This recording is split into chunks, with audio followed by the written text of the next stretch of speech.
Welcome to another edition of Next Wave, as we are pleased to be joined by incoming forward John Leonard, who the Sharks selected in the 6th round back in 2018. Leonard just signed his entry-level contract this past offseason after finishing up a very impressive junior season at UMass Amherst. John, we got to ask your first question. Do you prefer Johnny or John? John's fine. John's fine. Okay, cool. How are things going for you? Everybody's, trying to get used to the new normal. So how are you hanging in there? And I assume you're still back home, right?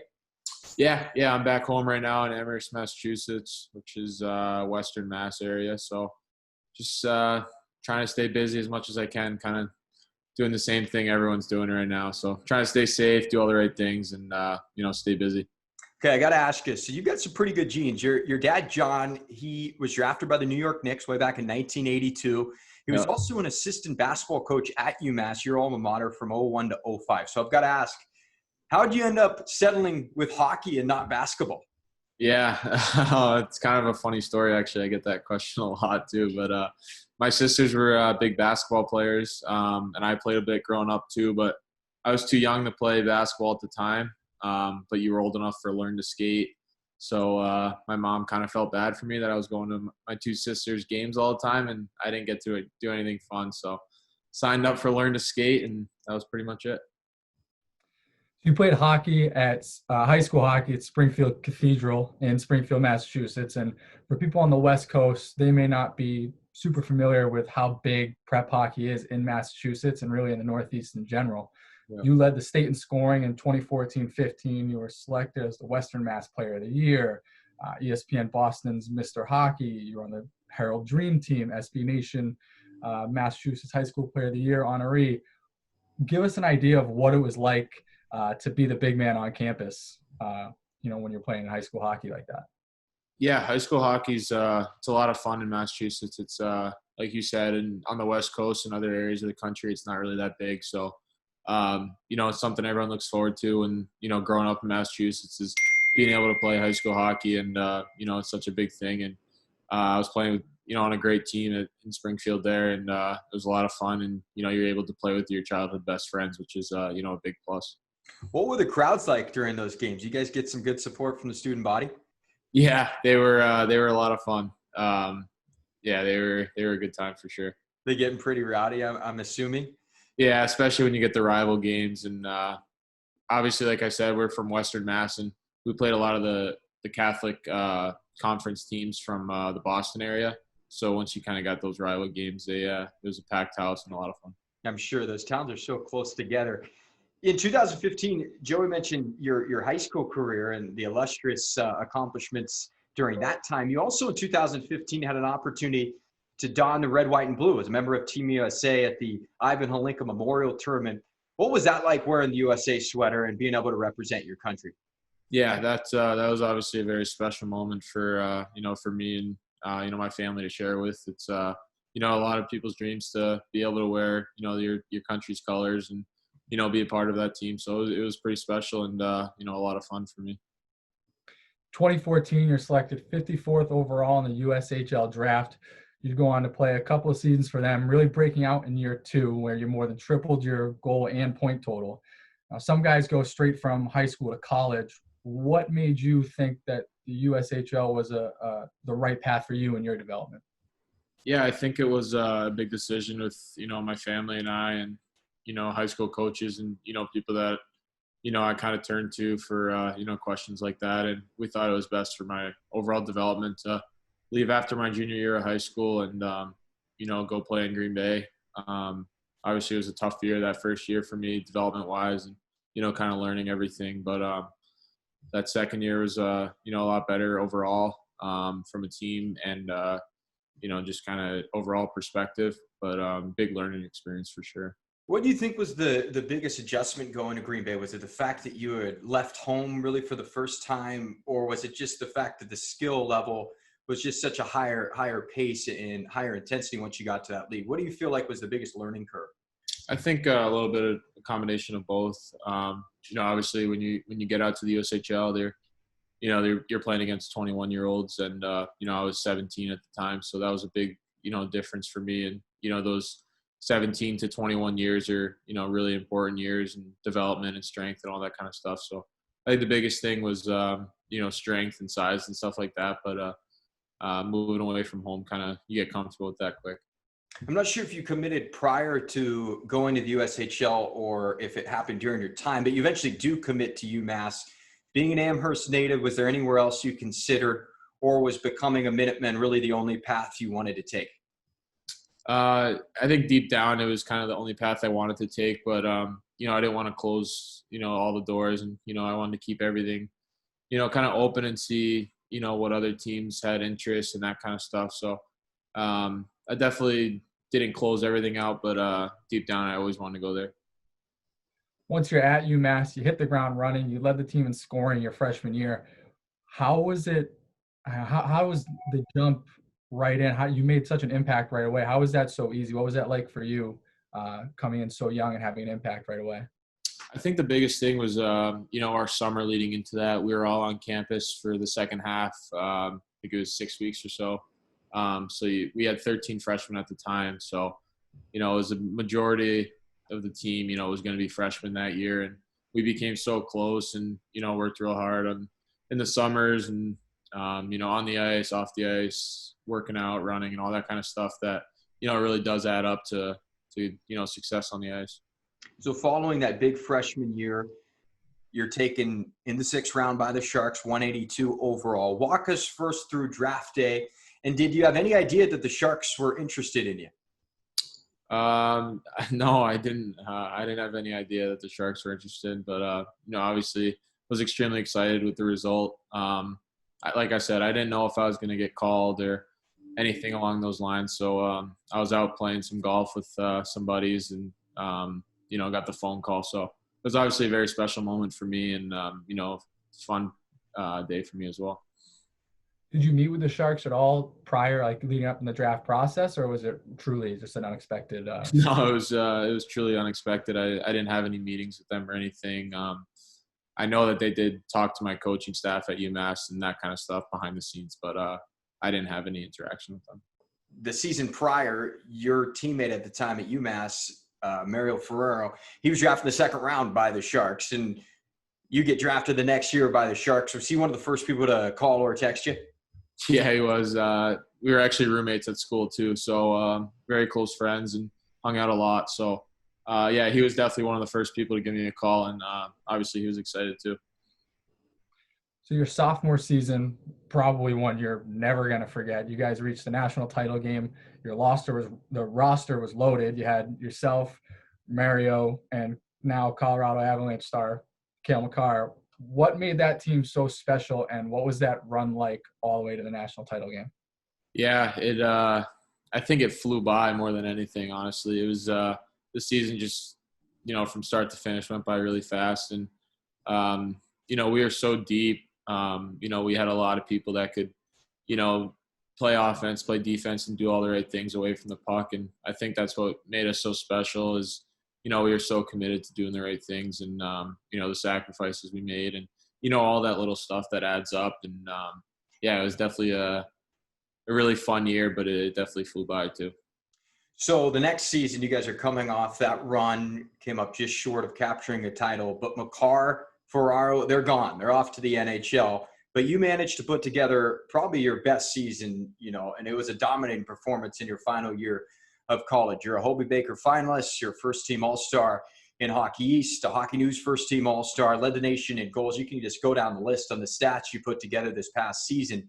Did you go into last season feeling even more pressure to perform with a different cast of characters? Maybe a little bit. Like we said, we lost Cale, lost Mare. So obviously Cale was a big part of our offense that previous year. And, we lost a few other guys who went on, either graduated or went on to play pro as well. So there's some guys that left that were a big part of our offense and, our team in general. So there's a lot of guys that stepped up this year and, I just tried to do my part. So you've been to a pair of development camps, but because you play college hockey, you weren't able to go to training camp in the fall. So what are you most looking forward to when that time does come this year? Yeah, hopefully it's sooner than later. And, But I think the biggest thing I'm looking forward to is, just kind of being there for, hopefully a longer time now. And, you kind of, that development camp kind of flies by and you're there for a week, but, those first couple of days, you're still trying to get used to everything and, meet everyone. And then next thing you know, the week's over. So, I think after that first development camp and, leading into training camp, you're a little bit more comfortable. So, being a little bit more confident and, comfortable with everyone is a big thing.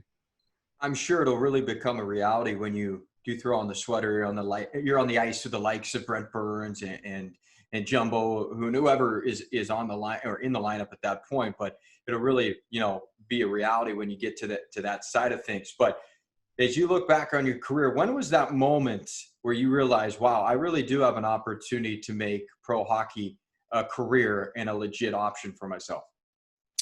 Yeah, I think, like we were talking about before, that sophomore year when, we made a run to national championship and there was a lot of guys who, I played with that, that was their last year of college and they went on to play pro. So I think kind of in that moment, you kind of think to yourself like, oh, I wonder if I can, be in those guys' footsteps and, you see what they do away from the rink and what they do on the ice and their work ethic and all that kind of stuff. And, you try to match that and bring that same intensity. So I got a two-part question for you here. Growing up, who did you idolize in the hockey world? Who did you try to model your game after? And now, as you're older, coming into the pro game, as you're going through your time at UMass, who is somebody currently that you're trying to model your game after? I think growing up, everyone kind of, they watch the Ovechkins, Crosbys, the Canes, and all that kind of stuff. And, you're just trying to be like all the best guys in the NHL. But then you kind of get into reality and, you just try to simplify things and, play to your strengths. And I think everyone's kind of their own player in their own way. And, you try to pick things from different areas. But there's a few guys from my area that play in pro hockey. So I feel like, skating with them and training with them, you try to pick up things that, you can develop and, kind of translate into your own game. You wore number 9 in college. I think they had you wearing maybe 43 it was. You had a little bit of a more unique number when they had you at development camp. But why number 9? Why was that your choice in college? I've worn 10 my whole life, and 9 was the closest thing to it. Fair enough. So, yeah, there wasn't really a big reasoning behind that. There was a sophomore at the time who was wearing 10, so that wasn't an option. And I had asked the equipment guy what the closest thing was, and it was either 9 or 11, and 9 it was. 9 it was. Okay, fair enough. So if either of those numbers came up, I think 9 is taken at this point. He's got that thing on lockdown. But if 10 ever came up, that would be the number for sure that you jump all over. Yeah, I mean, I've worn it my whole life, and in every sport I played for I don't know what reason. It just kind of happened when I was young and just kind of rolled with it. So, like you said, I wore 43 at camp, and honestly, I'm not going to be too picky. Whatever comes up, I'll take. What number did your pops wear when he played basketball? He wore 7. 7. So would 7 ever be considered? I don't know. I feel like it's more of a defenseman number. I feel like you don't see too many forwards wearing 7. But honestly, yeah, maybe. Fair. Okay, let's pivot here. Go to some questions that are a little more, a little bit related to hockey, but a little bit lighter. Do you have any game day superstitions or routines that you religiously follow?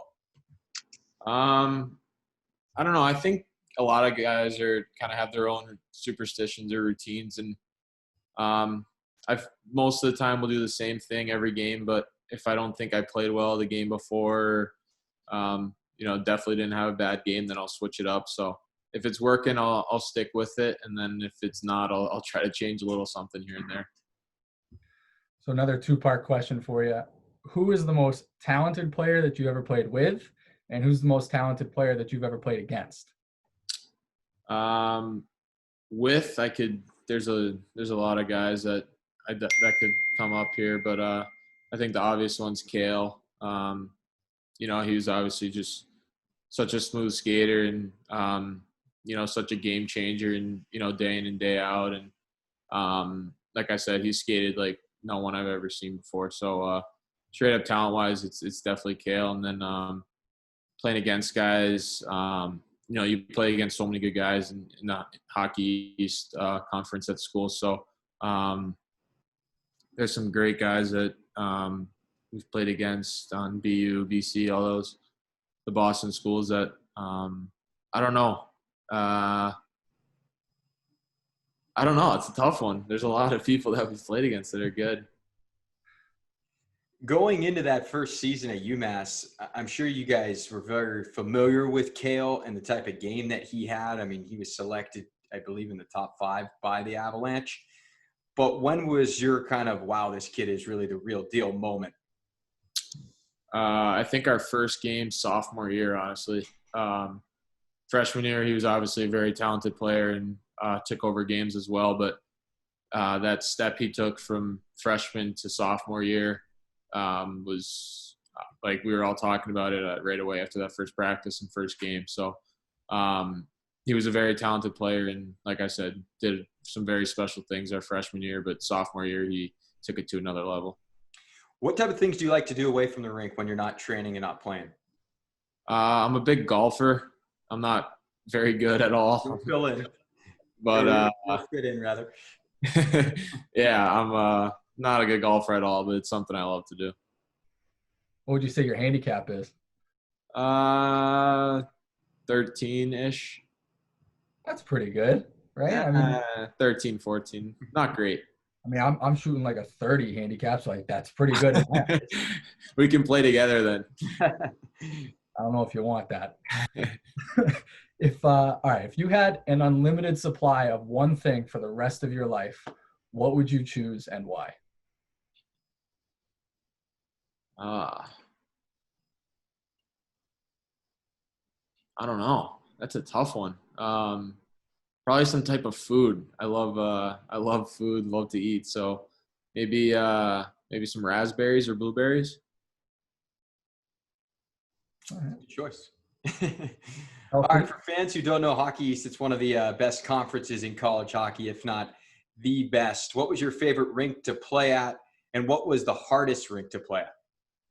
Yeah, I don't know. Maybe I'm a little biased here, but UMass, for the fans or anyone that hasn't seen it, it's, in my opinion, one of the best college rinks to play at. Rink holds just over 8,000. Brand new Jumbotron that we got our freshman year. And we sold out a lot of games from my sophomore into at the end of my junior year. So definitely a little biased there, but I think it's one of the best. And then as far as on the road, Northeastern's always a tough rink to play in. They have a smaller rink that is always packed, loud. Their student section was always filled. So probably Northeastern on the road in conference. And yeah, there are some tough buildings to play in for sure. What are 3 things that you have on your bucket list that you haven't accomplished yet? I've always wanted to go skydiving, but I don't know if I could ever go through with it. So but that's definitely on my bucket list. And then a hole-in-one in golf is definitely on my bucket list. That'd be pretty crazy. And then I don't know, maybe like deep sea diving. I don't know. That seems pretty cool to me. With sharks, of course. Yeah. As long as I'm in a cage or something. Yeah, we gotta keep you in a cage. The brass wouldn't like that if you were not in a cage. What is one movie that you quote constantly? I think everyone's always quoting Happy Gilmore. I feel like me and my buddies and guys that I'm always around are, something happens, you could probably quote something from that movie. There's too many things going on. So probably Happy Gilmore. So we didn't really answer in the last one, but if you could eat one meal every day for the rest of your life, what would it be? One meal, I love steak and rice or something along those lines, or I'll go with steak and some rice and some corn on the cob. All right.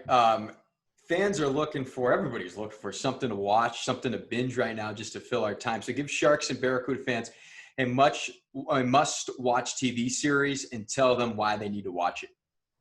Must watch. I feel like it's kind of getting – everyone's already seen it by now, but if they haven't seen Outer Banks, that I binged that real quick. And then I liked Imposters too.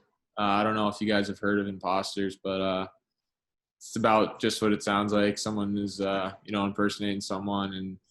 And, yeah, it's a great show. So Imposters is my go-to, and then Outer Banks is a quick binge. I've seen Outer Banks on Netflix. I haven't dove into it yet, but I did see them previewing it.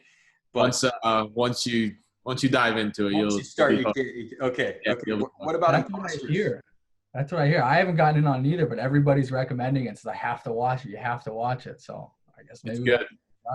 So it's Imposters is they're quicker episodes too. Outer Banks, you'll get the 45-minute ones, and then Imposters, you'll get the 28 or 30, whatever they are. So it's a good show. It's about a girl who takes her husband's money and goes on to the next, and it's an interesting show. Sounds good. We'll check it out. So following you and UMass through social media, it's clear that Coach Carvel and the athletic department at UMass really want their athletes to be involved in the community. How important was it for you to go to schools and be out in the community and interact with kids, knowing it was the same community that you grew up in? Yeah, I think as you get older in age and you play college hockey, and even in juniors, you're trying to always do things to help out the community that you're playing for. But for me, I think it was a little bit different, just because I did grow up going to school there and went to high school in Springfield. So any chance I got, I tried to get out to schools and read in the classrooms, do all that kind of stuff that when I was going to school and when I was in first, second, third grade, I was having the UMass guys come to my class and read to us. So just kind of a little bit of give and take. And, I try to do that as much as I can. What is one of your guilty pleasures? I don't know. I have no idea. Are you, do you have a sweet tooth, or is anything like that? No, I really don't have a sweet tooth. No. Any embarrassing songs you listen to? No. I'm honestly just kind of listening to whatever's on or whatever the guy's putting on next to me. Honestly, I maybe a bit of a sweet tooth, but once in a blue moon. Honestly, I don't know. I never had one growing up. Fair enough. I don't really have one either, so I can relate. All right, you get $500 to go on a shopping spree at any store of your choosing. Where are you going? I think a lot of hockey guys will agree with this, but Lululemon's probably a pretty popular one for a lot of guys. So, I'll definitely stick with Lulu. Yeah, the 500 is not going to last very long at Lulu, though. We all know that. Oh, you'll get a T-shirt and pants. Yeah, exactly. Okay, what are 3 things that fans wouldn't know about you unless you told them? I think the basketball one is a pretty common one, that my dad was drafted to the Knicks. I like to think that I'm a good shooter in basketball, so they probably wouldn't believe that unless they knew the first part. So, and then third one is I was a big lacrosse player in high school, so a lot of people don't know that about me. So there you go. Perfect. My last question is, what are you looking forward to most about playing in San Jose? I think the biggest thing, I really honestly haven't heard anything bad about it. I think the fans are very welcoming, and I obviously talked to Mario a lot about it, and he's had a lot of good things to say, and the weather's always good, and that kind of stuff. So he says it's a very easy adjustment, and I'm looking forward to all of it. Well, man, we can't thank you enough. Really enjoyed this. We look forward to you getting out to San Jose officially when everything's safe and we can all do so, and the season can start up next year. But best of luck. Stay safe, and we look forward to you getting out to California. All right. Thanks, guys.